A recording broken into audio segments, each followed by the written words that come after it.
Hello everyone and welcome to my channel. My name is Valerie and today I'm going to be recreating a very beautiful gown by brand Helsa. It's from Victoria's Secret model Elsa Husk and the gown is called the Helma gown. Perhaps you've seen it. When I saw this gown, I literally fell in love. So I decided I need to recreate it, especially since I was looking for a gown for my friend's wedding. You can find a pattern for this gown via the link in the video description. So without further ado, let's just get into the tutorial. So for making this gown, I bought this fabric called Georgette. It's slightly thicker than chiffon, so the gown won't be too see-through. We will also need a 60 cm invisible zipper that matches the color of the gown, and pattern. As I mentioned before, the link to it is in the description. When printing the pattern, choose the print to paper size option. After printing the pattern, don't forget to measure the test square. It should be 5 by 5 cm. Then cut away the excess where there are corresponding markings with scissors. Assemble all the sheets and cut out all the pieces.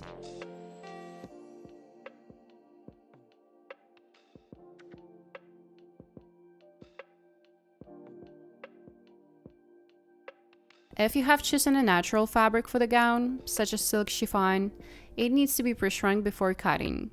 My fabric is made of polyester, so it does need to be pre-shrunk. When cutting pieces, I recommend placing a dense, non-slip fabric underneath the shell fabric, because lightweight fabrics like chiffon and georgette are very slippery and can move around. The fabric underneath will help stabilize them. To save fabric, I divided the flounce pieces into 4 parts, and judging by the photo of the original gown, the designers did the same. You can place them on the fabric however you like.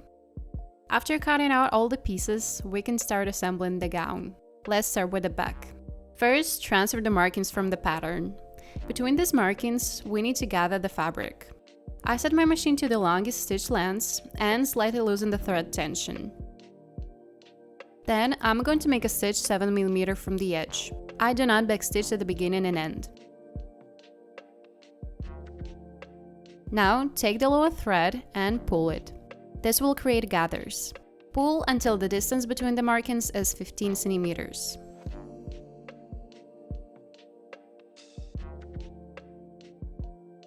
Then, pull the threads to one side and tie a knot.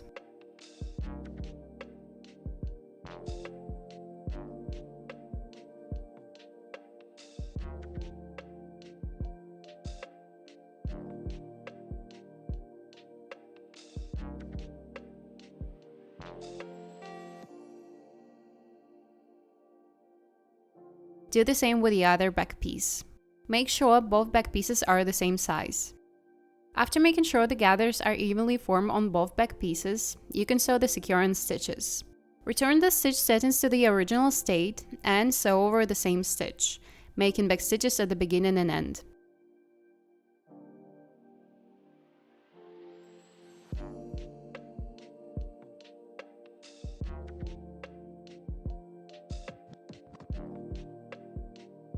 After this, I'm also going to finish these edges on the overlocker. If you don't have an overlocker, you can finish the edges with a zigzag stitch or stitches that imitate an overlocker on a sewing machine. Now take both pieces and pin them together.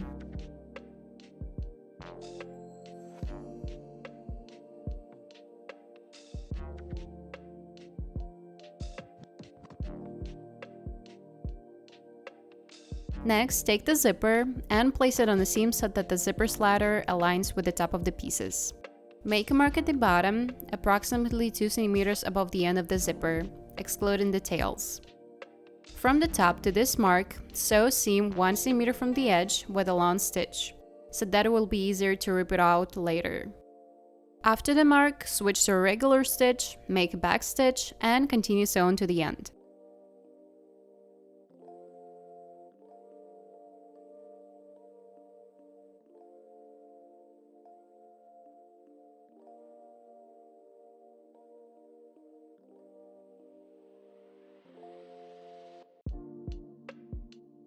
After this, press the seam allowances open.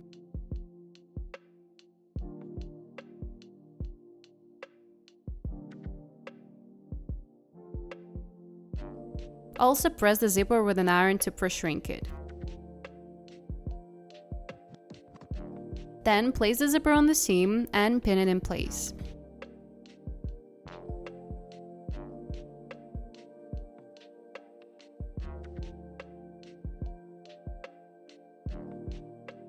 Next, sew the zipper to the seam allowances.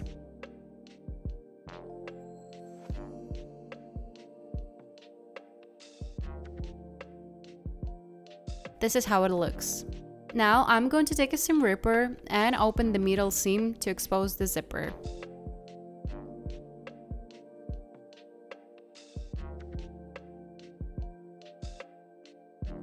To make the zipper less visible, we need to make additional stitches closer to the zipper teeth. For this, I'm going to switch the regular presser foot to a zipper foot and sew as close as possible to the zipper teeth.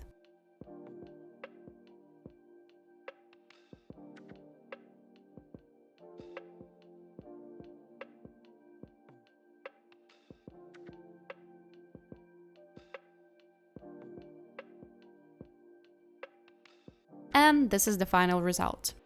As you can see, even without ironing, the zipper is not visible. Now, trim the zipper tails and finish the neckline with an overlocker or a zigzag stitch on the sewing machine.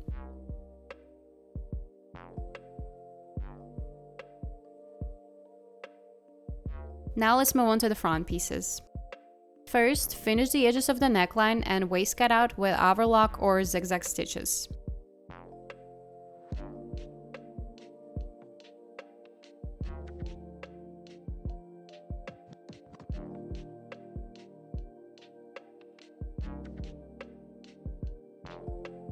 Next, place the upper parts right sides together and make a long stitch 7 mm from the edge, just like we did on the back pieces, to create gathers. And repeat the same process with the lower part.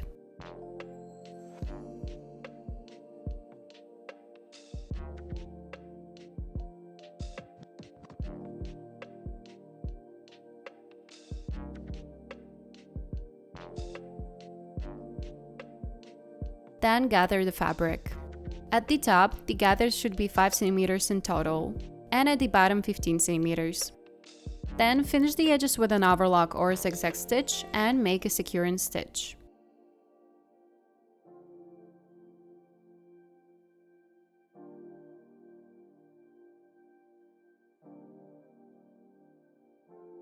And now let's assemble the gown. First, sew the front pieces together along these seams. Then join the front and back along the shoulder and side seams. I'm going to sew everything on the overlocker. You can first sew with a straight stitch 7 mm from the edge, and then finish with a zigzag stitch. And this is how the body looks when assembled. Here, the seam allowances are directed downwards. The side and shoulder seam allowances are directed towards the back pieces.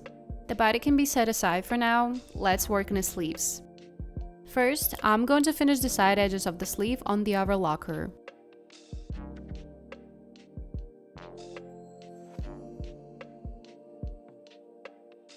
Then fold the sleeve in half and pin it.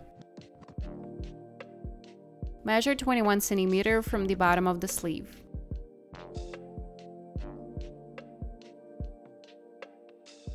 Sew from top to bottom, starting with a regular stitch up to the mark. Then make a back stitch and continue with a long stitch.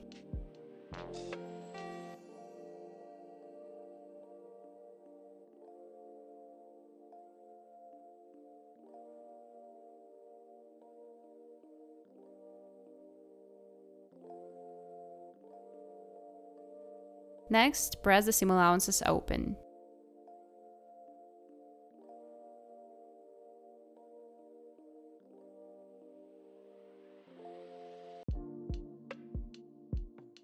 After this, you can remove the long stitch up to the mark.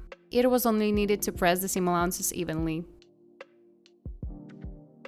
Now, secure the seam allowances around the slit with a stitch approximately 3 mm from the edge.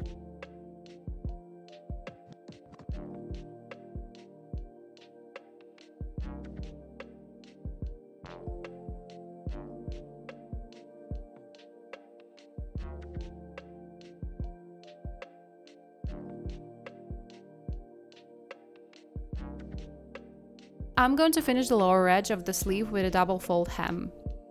I'm going to fold the edge by 5 mm and press it with an iron.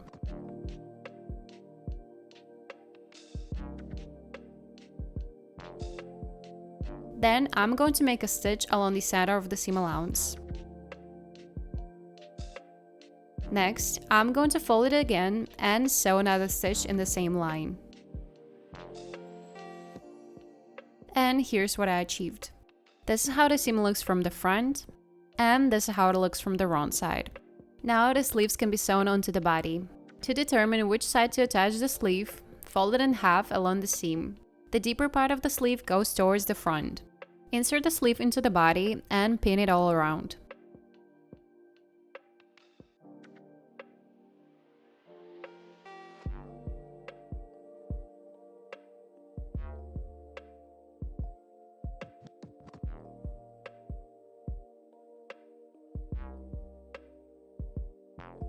I decided to baste it to ensure nothing shifts.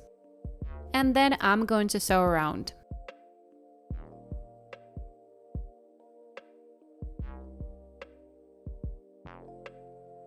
This is how the sleeve is neatly attached if you baste it and sew slowly. Now let's work on the flounce. Take 4 pieces of the flounce and pin them together.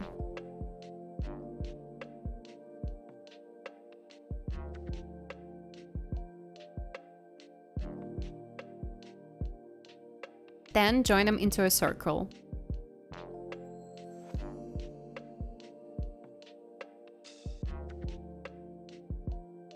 Also, I'm going to finish the bottom edge of the flounce, which is wider, on the overlocker. After this, press it with an iron.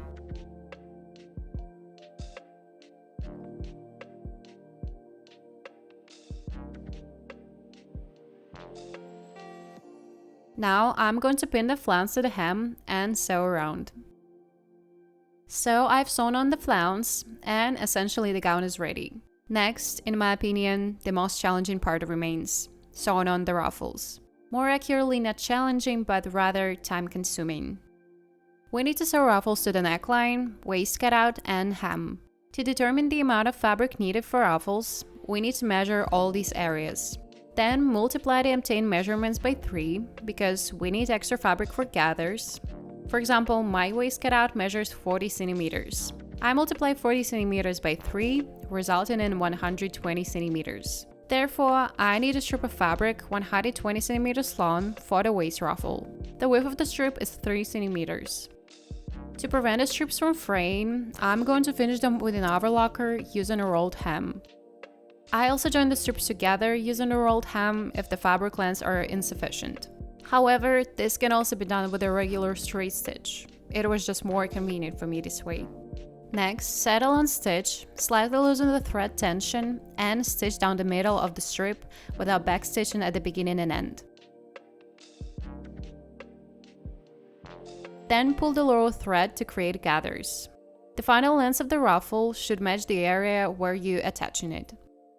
Then I sew the ruffle into a circle, and I'm going to sew it in place with a straight stitch down the middle.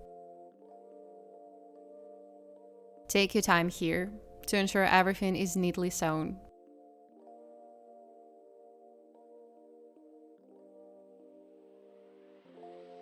And with that, our gown is done.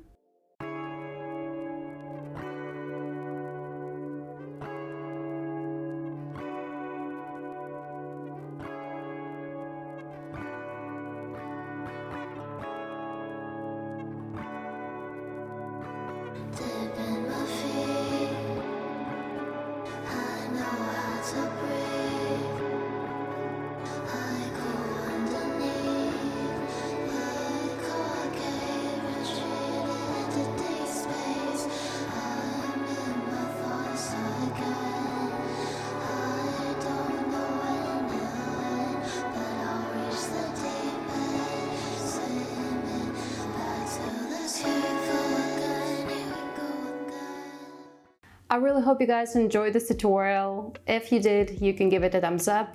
If you sew this gown or any other clothing following my tutorial, please tag me on Instagram. I would love to see it. Also, share in the comments your suggestions for future tutorials. What would you like me to sew next? I'll see you in the next videos. Bye!